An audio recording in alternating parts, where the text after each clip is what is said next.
Okay, happy Sunday. Happy Sunday, everybody. I am going to try to, I think I actually made this public by mistake, so I'm sorry if I don't read anything in the chat because I'm actually not trying to, make this a live video, but I forgot to put it in private. But, I'm going to try to get through this in a half hour. If I go over, well, you know, sometimes you sometimes you just can't shut the fuck up. Look, we have an issue where there's a conflict that goes on in the Middle East that is the subject of so much attention and so much focus that people can't shut the fuck up. Whether you're on the side of, the Israelis or you're on the side of the Palestinians. And I always start out, a lot of people don't do this, and I think it's a real problem. I can't compel them to do it, but I always make it clear. I'm wearing a Canadian hockey hat and I'm wearing a, Dallas Cowboy shirt, but I am the son of, two Israelis. And I served in the Israeli army. So you're not getting an unbiased point of view here. But you're getting the point of view of somebody who has researched and looked through a lot of the elements of both sides. And I've decided, I'm just going to have my own opinion. I'm not going to conform to anybody else's. And that's where we get to the subject of BDS and boycotts and similar issues where you're talking about movements that desire to change minds through coercive action. Coercion, whether it's by private citizens going after businesses or institutions that they deem to be harmful, or this is also bad, possibly worse, and both sides do both things. Trying to change people's opinions by creating legislation that bans various commercial activities regarding the other side. Okay, and I'm talking about the boycott, the divestment, and sanctions movement, which is the pro-Palestine movement, which is very prominent on college campuses and throughout Europe and among academia and among certain celebrities. Now, I want to say this very clearly. I am not against the people, the right of any of these people to boycott or divest from any company or any group that they think that they disagree with their policies. That is absolutely within the rights of every individual. Especially in the United States. But let's talk about the whole world. I don't have any problem with somebody who lives in a country like Spain saying that, I don't want to invest in this company. I don't agree with Israel's policies. Well, if you don't agree, you don't agree. Nobody should be forced to participate in anything that anybody else thinks is correct. Let me just check this.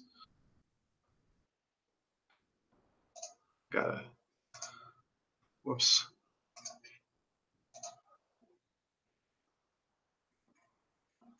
Here we go. Mute. So, look, so I was watching this. This goes back to the video that I released earlier today. And you guys should check out the video and respond and give your own opinions. The only person that's responded earlier is somebody who's been on the show, who happens to be a white nationalist, and it was concerning Jared Taylor. Everybody wants who is part of the establishment media or establishment social media wants this man to disappear. They can't stand him. They can't stand his views. But rather than address somebody who's capable of putting forward an alternative vision and refuting him and debating him on the same level, what do? They try to hide him and they try to ban him and whatever. Now Jared Taylor, I'll say it again. I said it in the video. I don't agree with ethno-nationalism. I don't agree with race realism. I think there are certain validities to it, which are borne out by statistics. But I ultimately don't believe that we should, formulate policies based on races, because that just excuses the least performing people of all races from performing well. As somebody who believes in free market economics, I think that the strongest of all people will eventually, that they'll be able to rise to the top. I mean, things happen. People die for unforeseen circumstances, or there's certain things that only God can control. So I don't think that race and IQ should dictate everything. I think that his position about in-group preference, people wanting to be with their own people. Yeah, okay, sure. There's a lot of evidence of that, and then there's evidence to the contrary. There's entire races of people that are created through race admixing, and where was anybody complaining about that when that happened? All over Latin America, and in fact, in Asia and Africa. So, with all due respect, and I really mean it, Jared Taylor, I think, is wrong. But I don't think that there's a reason to prohibit his views from being heard by anybody anywhere. He's not a violent person. He's not a hateful person. He talks a lot about the injustices that are suffered by all sorts of races besides the white race, which, then you could debate what is the white race. And then you go out down into a rabbit hole or whatever. But by banning the discussion, by restricting free speech, you do not create harmony between the groups that you thought are going to be brought to war. You actually end up doing the exact opposite. You force the people of the banned viewpoint underground, and they end up reacting very violently to that. They're not going to change their minds by being banned. So I'm sorry for those people who, you didn't see my video on that, or that don't agree with me, but I'll say it a million times, and we're going to have a discussion on that next week, on something that has nothing to do with race or nothing to do with the Palestinians or anything. It's kind of going to be a surprise. We're trying to set it up for Saturday night. But when you try to restrict people's freedom of speech or freedom of entertainment, freedom of expression, you're not going to have an easy time containing the backlash. So what are we talking about with BDS? Now, for those of you that don't know, last night and I think this morning, there were certain skirmishes along the Israel-Syria border.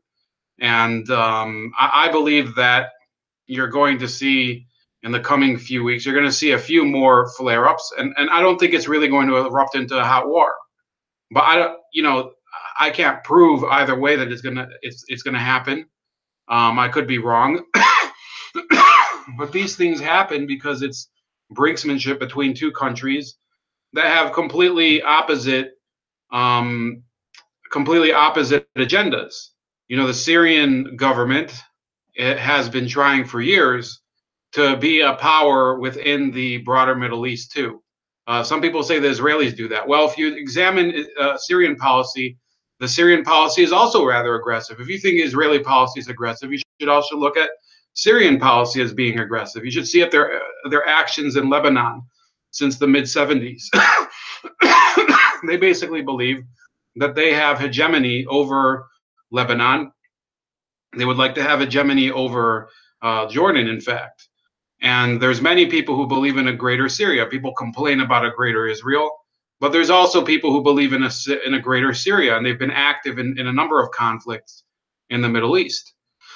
So we're not going to litigate who's right and who's wrong in that conflict. That's something that I think I'd like a counterpoint person here to talk about that. Maybe one day we will, but that's not really the subject here. The subject here is boycott, divestment, and sanctions, which is BDS, and the Israel lobby, the AIPAC, and why it is that I oppose them both, but for very different reasons. I oppose BDS obviously because I think that they're very misleading. I think that they are deceiving their followers to believe that there is a massive crisis going on that they don't represent the cause of correctly. They don't represent the solution. They don't represent the proper representation of who's responsible for it. So excuse me, but I'm not going to BDS, not least of which because I mentioned at the beginning, because I'm part of and I believe in, the right of Jews to have an independent country. Does that make me a Zionist? I don't think so, but a lot of people would, and frankly, I don't give a shit. So I'm just going to say that that's my opinion, and I don't care for BDS's opinion. Why do I disagree with AIPAC? Well, AIPAC is wrong for a number of reasons. First of all, they believe in increasing the dependency of the Israeli government on the American government, and you could say vice versa. I don't know, but we have an unhealthy relationship which is built upon military aid, which helps the military industrial complex and creates a certain uh, quid pro quo that goes back and forth.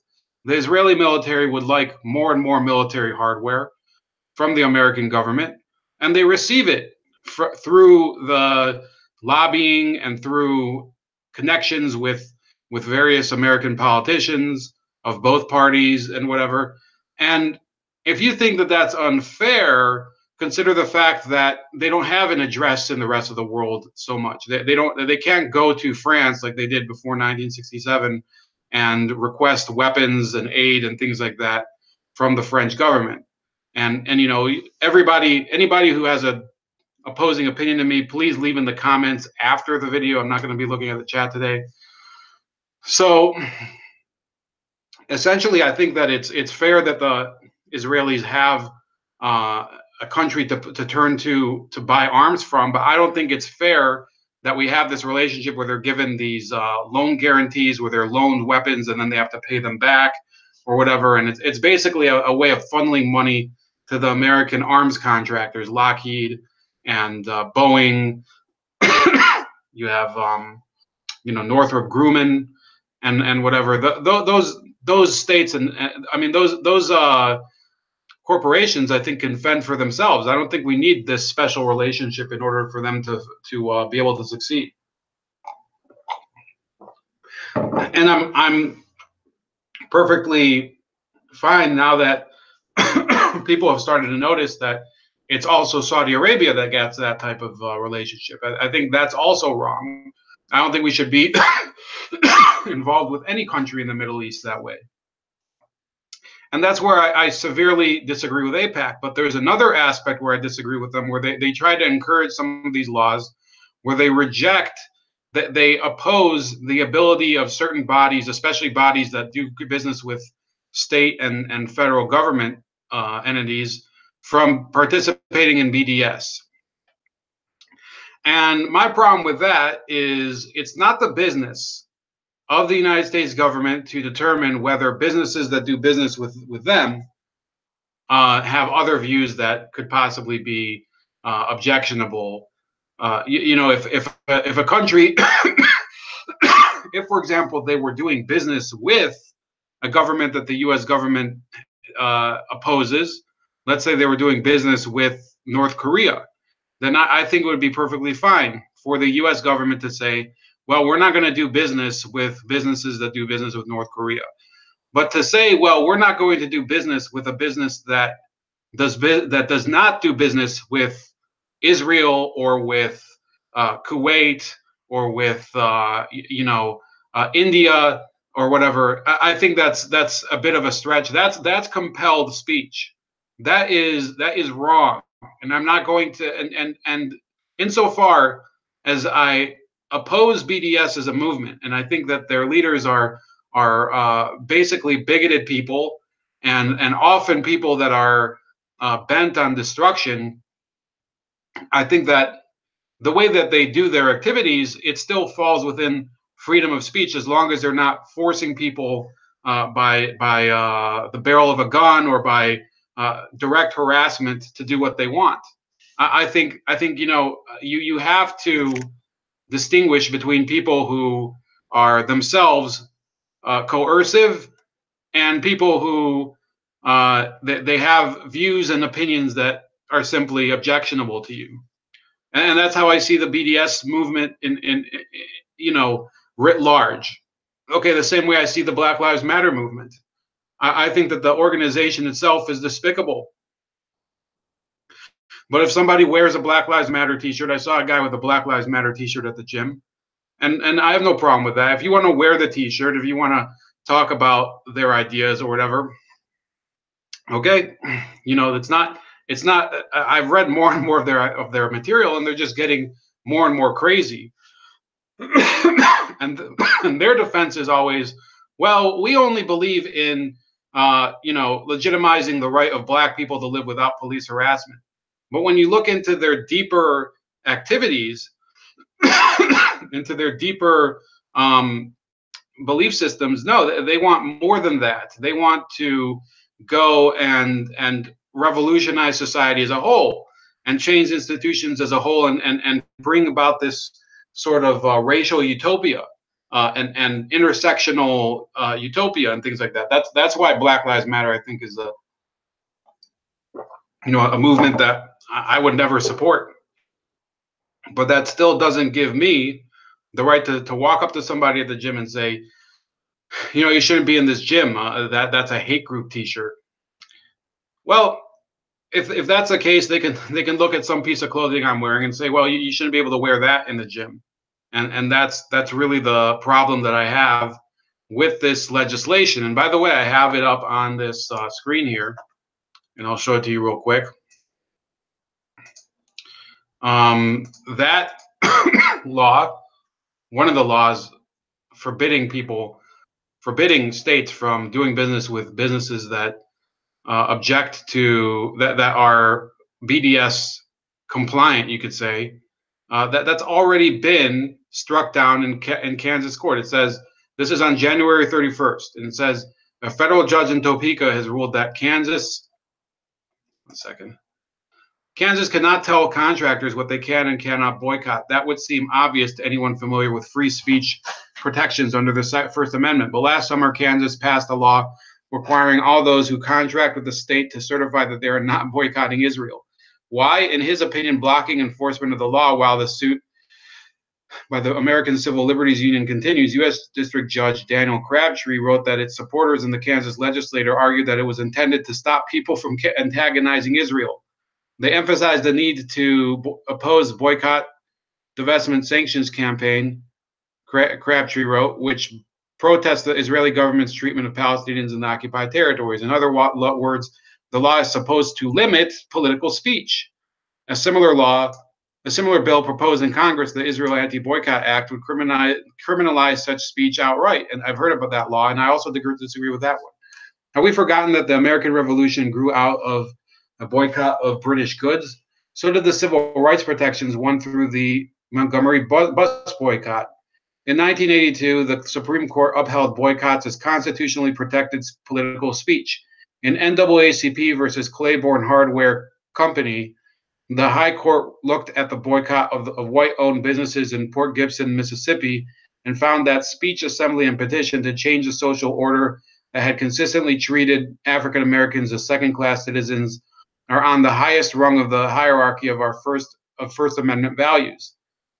That's why Crabtree ruled that the Supreme Court has held that the First Amendment protects the right to participate in a boycott like the one punished by the Kansas law, which took effect July 1st. The ACLU suit challenging the law was brought on behalf of Esther Kuntz, a Mennonite math curriculum coach from Wichita who had been encouraged by her church to join a boycott of Israeli companies last spring. A couple of months after Kuntz decided to stop buying Israeli products, she was invited to start coaching teachers across the state as part of the Kansas Department of Education's Math and Science Partnerships program. She was eager to take on the extra work, which pays $600 a day plus expenses. That's actually a pretty good gig.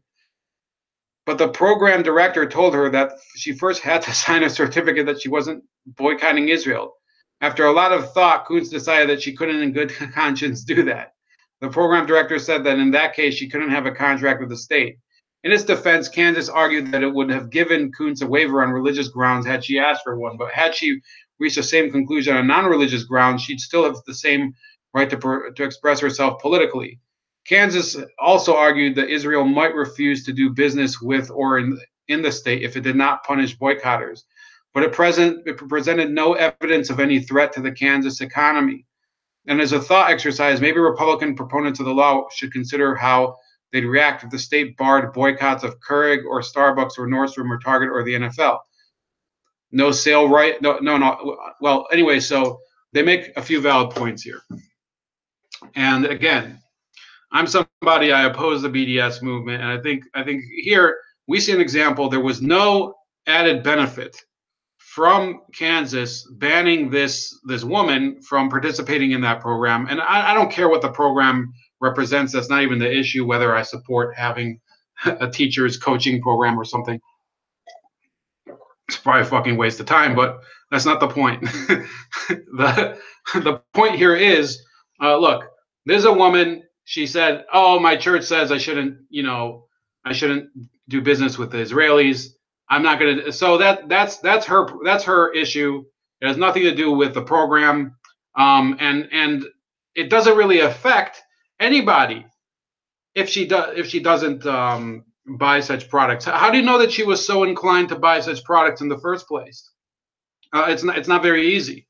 A lot of the boycott opponents, they point out correctly that a lot of products that are in your technology, for example, in your cell phones or your laptop products,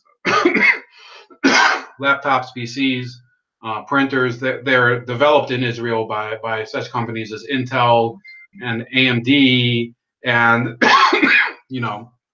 GE, I think, has a plant there, and there's a ton of companies that they have a footprint over there. Microsoft and Apple, they all have development centers over there, which is fine. I'm in favor of it. So that demonstrates the fruitlessness of the actual boycott. So then if you think that the boycott is fruitless, which I happen to think that, then you shouldn't feel threatened by it. And I've had people that I know who are good friends of mine who are on the pro-Israel side, and they're always saying, well, this law is great. It shows that it sticks it to them because they've been trying to stick it to us because they've been boycotting us for years. Now we're going to stick it to them through our boycott law. No, it doesn't do anything of the kind. The boycott fails on its own fallacies of judgment. There's no. It's very difficult nowadays. For those of you that are watching that later, it's very difficult nowadays to really boycott the Israeli economy. It's not as easy as it used to be because unlike South Africa, which was a state that existed before high tech really took off, Israel is intimately involved with many high tech endeavors, and both in computing and in robotics, automation and heavy industry, and in the medical field. So those that are calling for a boycott of Israel, they do have a huge problem actually following through with that. But it's their right to try. It's not our prerogative to determine to people what they can or can't buy. Now I want to shift. I want to shift to why I think that the BDS movement itself is full of not just those fallacies of argument, but an even heavier one, which is that BDS at its heart is, as an organization, is a coercive movement. When you go to a college campus where BDS is active, and if you demonstrate through either showing or expressing any opinion that is pro-Israel or critical of the Palestinians, they do engage in campaigns of harassment and of intimidation. And that's why I do oppose BDS as an organization and as a movement. And you can see from many events, there was and this was in London. They just they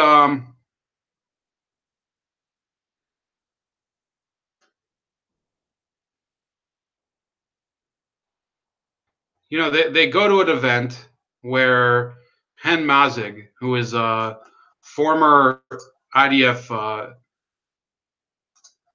He's a former IDF officer, Israel Defense Forces, and he was invited. And the idea that it's the same issue that we go through in the United States. Hen Mazzig went to the campus of the University College of London, and he ended up. This was in 2016. Police got called to UCL over violent anti-Israel protests, which left Jewish students barricaded in a room. And there's video evidence of it. I'll find that.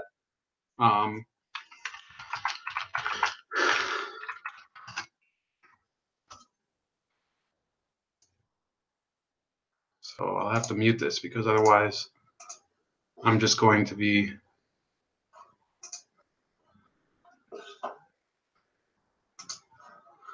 So bear with me for a second.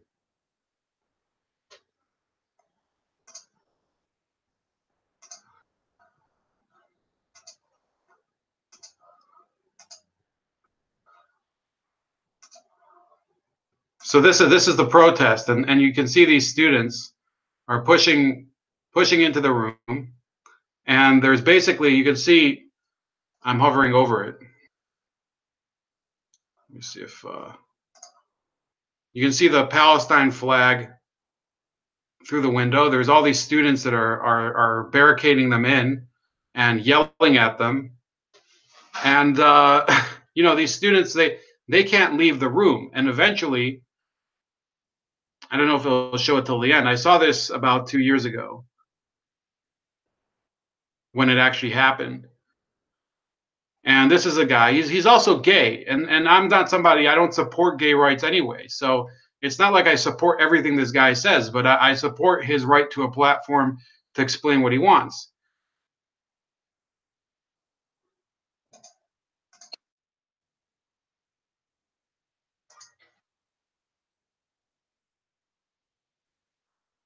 She says, we do not need a Jewish majority state. So you see these cops having to be brought in, and they're flipping off the cameras, and they're coming in, and they're, they have to have the police escort these people out. That's what BDS does.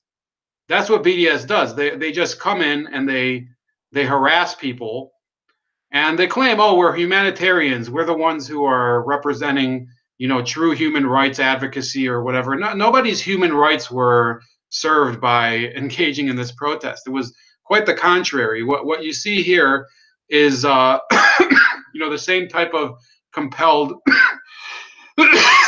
compelled speech that I see all the time, on college campuses over here. And I think that instead of the government reacting to compelled speech by encouraging more compelled speech, we should be encouraging an open society.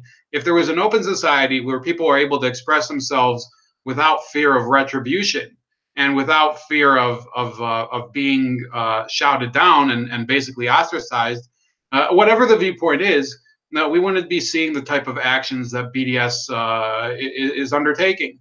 And one of the other things that BDS does, which is another reason that I oppose them, is that they not only intimidate businesses and student organizations and students themselves, private students, who they say are supporting the Israeli occupation. They go and do the same thing to musical artists that decide that they want to go and appear in Israel. I've already talked to on this channel about the issue of Roger Waters, and I know that I have one viewer, Floyd in Pink, he's a massive Roger Waters fan or something. He's gone to his concert. I don't have any problem with you being a Roger Waters supporter, but just so you understand why I have several problems with him, unrelated to politics. First of all, he's an asshole. He ruined Pink Floyd. He's the reason Pink Floyd broke up. Second of all, he's an asshole in his personal life. He stole his best friend's woman. I think her name is, what was it? It was Gabriella Regula or something. Roger Waters' girlfriend. Rula Jabril. Yeah, he was having an affair with his best friend's wife. That's the type of guy he is. And for those of you that don't think that that's that big of a deal, his whole fucking Wall album was partly about, well, not the whole album, but one of the themes of the Wall album was that his wife was cheating on him while he was on the road. So now you have this guy who 30 to 40 years later, I guess it's 35 years later, cheats. He helps his friend's wife and cheats on. She's cheating on him, on his best friend, and basically, that's a story. And this guy's like decades older than her. So Roger Waters is a fucking dick. Why is he relevant to BDS? Roger Waters is pretty much the face of that movement. He goes all the time and has concerts where he condemns the Israelis, and he talks about how they are the occupation and they're an apartheid state and all those things, which you're allowed to hold those opinions. There's nothing, again, I am not for silencing people, even if they have I can see that he actually separated from them. He divorced his fourth wife and married Rula Jabril, who's 29 years younger than him. So sorry about that. I found that story very funny. But in any case, listen to this, okay? Rula Jabril and Roger Waters. So Roger Waters goes and he has all these concerts around the world where he condemns he condemns also the United States for many problems, but he never boycotts the United States. And when he went and started, I think it was the campaign boycott. What was it? The Roger Waters boycott campaign.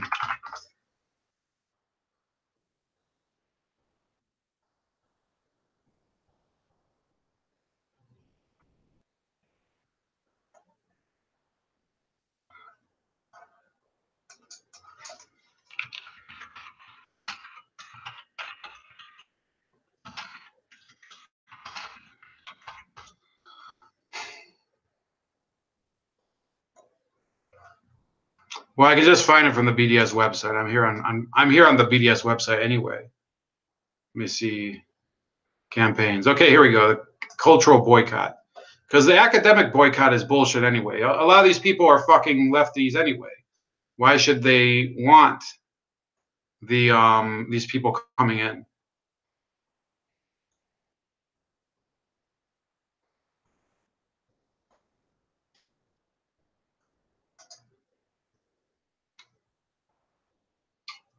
Here we go. 1,000 UK artists. Here we go. Artists for Palestine.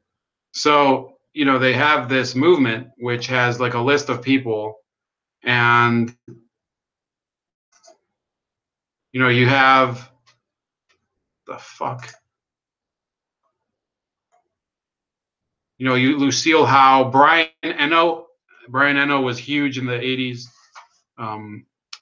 Wasn't Brian Eno was involved with U2 pretty heavily.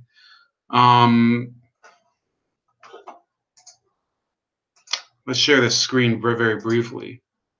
Some of these people are not that important, to be honest with you.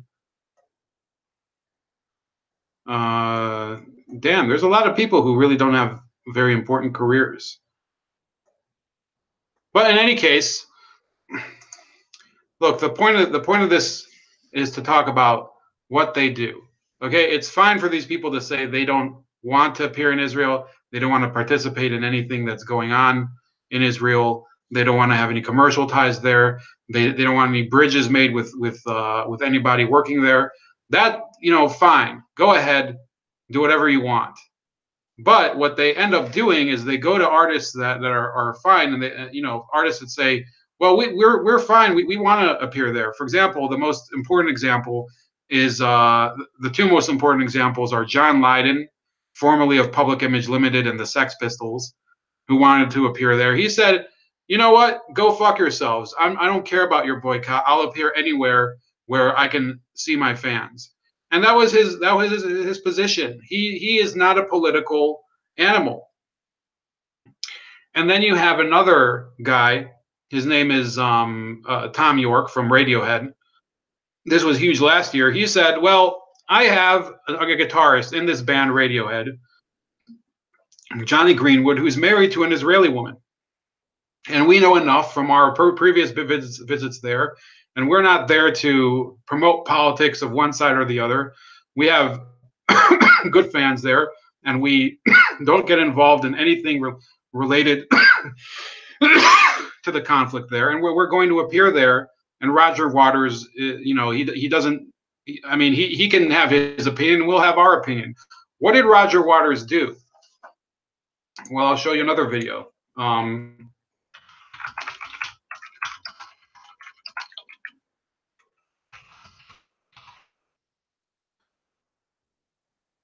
So this was they went to his concert. Hold on, let me pause this. They went to one of Radiohead's concerts, and they pretty much waved flags in the crowd and started saying, "Well, if you're not going to boycott, we're going to come and make sure that that we'll tell people that you're not boycotting, and you will feel the repercussions."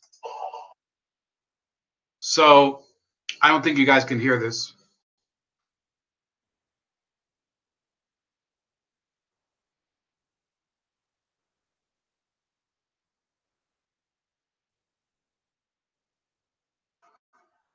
Let me see if I can.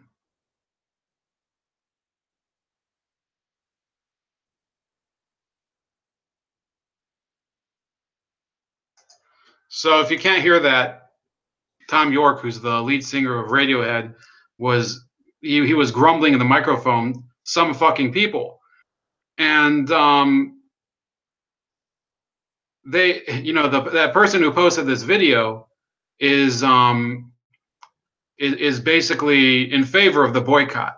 But you realize that the people that you support, that you listen to, artists, they don't have to agree with anything you say. I think Roger Waters made some great music back in the day, but I think he's a horrible piece of shit. I think he broke up Pink Floyd, and I think, quite honestly, I think David Gilmour was the real genius of the band. Do people have to agree with me? No. There's somebody who's in my audience who doesn't agree with me. Do I tell him, "Hey, stop watching my show. You're a Roger Waters fan"? No. It's ridiculous.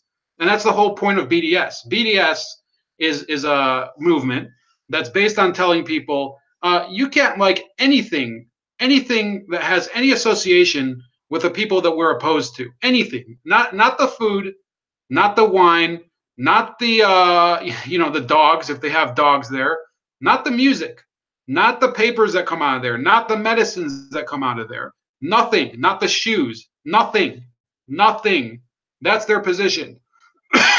And if you listen to their propaganda, it makes absolutely no sense. These are the same people who have been saying that the boycott, the embargo, the sanctions on Cuba are what has forced Cuba to be suppressive towards its opponents, oppressing dissidents. Well, if you're advocating for sanctions against Israel, don't you think that would cause them to be more oppressive towards Palestinians?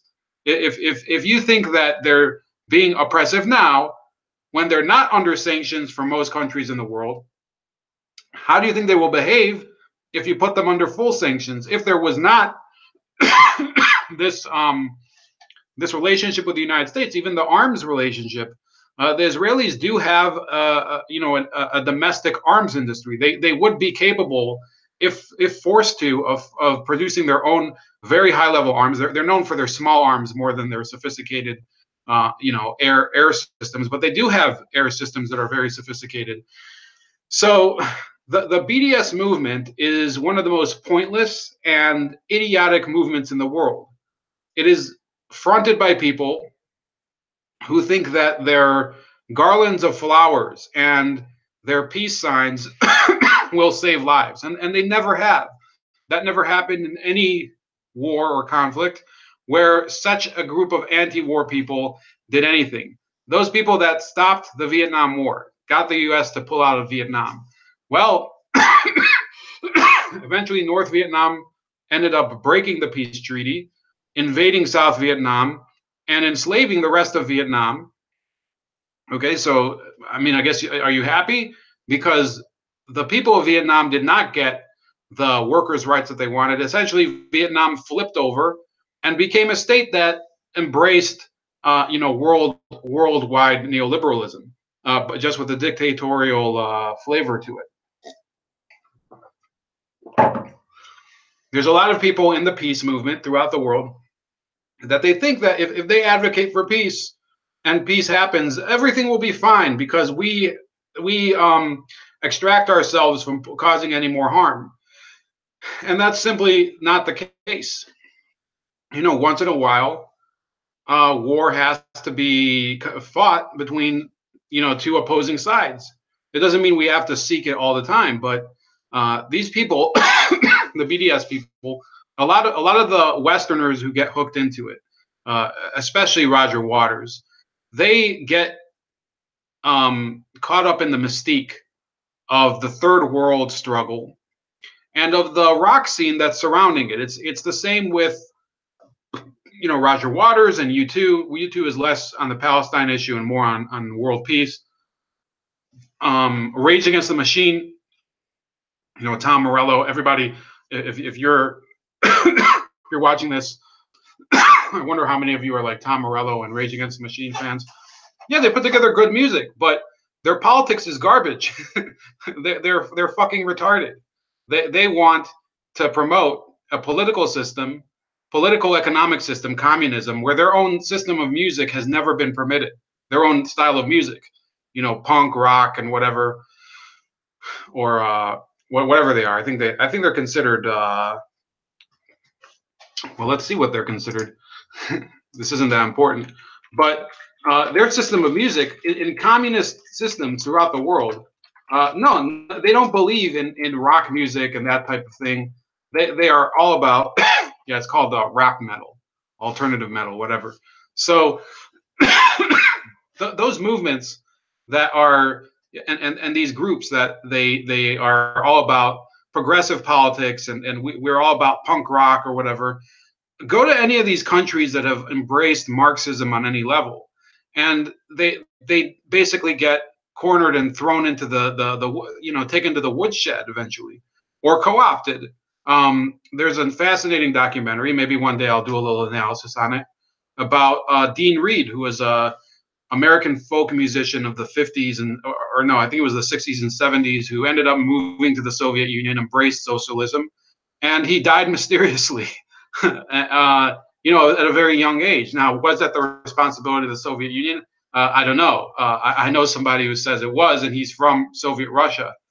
But as I leave you, look, you don't have to support either side. You can decide, I don't support either side. You can decide to support either side. You can decide that you'd rather support the Palestinian side because you think that there is something unjust about the Israeli treatment of the Palestinians. Or I guess further than that, there's people who just hate the Israelis or hate the Jews. It's really your choice. I don't know what I can do to convince you not to do that, because honestly, you're talking to one or you're listening to one.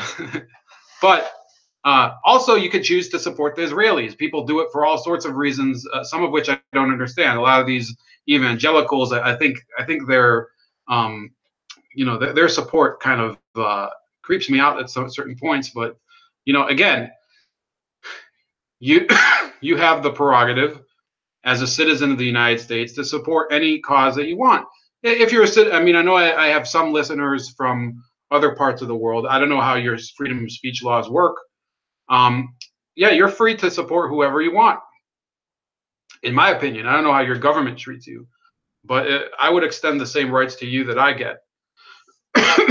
But these movements, AIPAC with their movement to ban BDS, and BDS with their movement to ban people from purchasing Israeli products, those movements are both, they're not leading to a healthier international relationship between the United States and the Middle East. We need a United States that is less involved in the Middle East. We need a United States where we give these two parties, the Palestinians and the Israelis, their proper space to resolve whatever they want to do, whether it's to continue this farcical peace process, which is a fake. It's never been really a serious endeavor, in my opinion.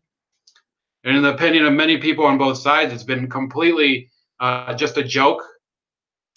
So you have the choice of if we gave them the space, they would have the choice of continuing that, or they would have the choice of ditching it altogether and saying, no, we'd rather go back to fighting a war. But it's not in the United States purview to determine how that happens and why, and under what circumstances. So that's it. Yeah, I did go, what is it, 45 minutes, but I knew that it could be going long. Leave your comments in the section below. I will take a glance at the chat, just to see here, just out of curiosity. I said at the beginning that, and maybe some of you missed it, that I was not really interested in doing a chat today, but I will, just take a look, because, you guys, I respect your opinions, even if you guys give me a hard time or whatever, or I give you a hard time. It's not because I disrespect you. It's more because I think that people who listen to my stream would be willing to go and take their I love these comments anyway, but argue at a higher level than just name calling. So, but I think you're proving me wrong. Gabriel Swift said the USA should keep out of all wars unless attacked. Agree. Pinochet says, hey bold, hey back. It's all by design to take away attention from the America's alphabet agencies. Jews are very two-faced. Well, thank you for the compliment, Gabriel. Thank you, buddy.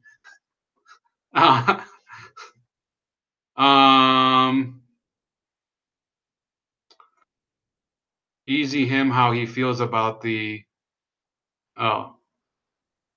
Johnny Rotten is an SJW. No, I don't think he's an SJW. I think he's quite the opposite. That one standing there has a dress with bulge. Put him up against the wall. Was this Somalian purge tied to the sterilization thing? I haven't heard about anything about sterilization, so whatever. We did what they told us. My neighbor is Palestinian. He said Jews brought rock and roll and degeneracy to the West. Hillary is the Shabbos goy. Well, if you look at Hillary, I'll say this final word, because King Kush, I think you're one of the last people in the chat, and I see that you have a certain hostility to my viewpoint, but you're still welcome to stay. Hillary Clinton has done things to fuck over both sides in the past.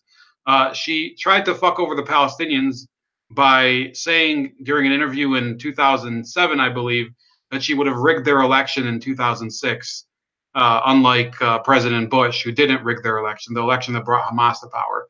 She's fucked over the Israelis because under her watch, the Iran nuclear deal took place. Barack Obama also allowed tons of cocaine to be trafficked in the United States by Hezbollah, which is even more of a threat to the Israelis than the Palestinians. So I don't see how she's a Shabbos goy, which is, that's a derogatory term for Gentiles that help the Jews. And in fact, I'd probably say that she's a manipulator of anybody that she comes in contact with. So, if I changed your opinion, fine. If I didn't, that's also fine. I don't expect us to come to a consensus on everything, but I'm afraid I have to leave. You guys have a great rest of your Sunday, and hopefully we'll talk later today, but not sure yet.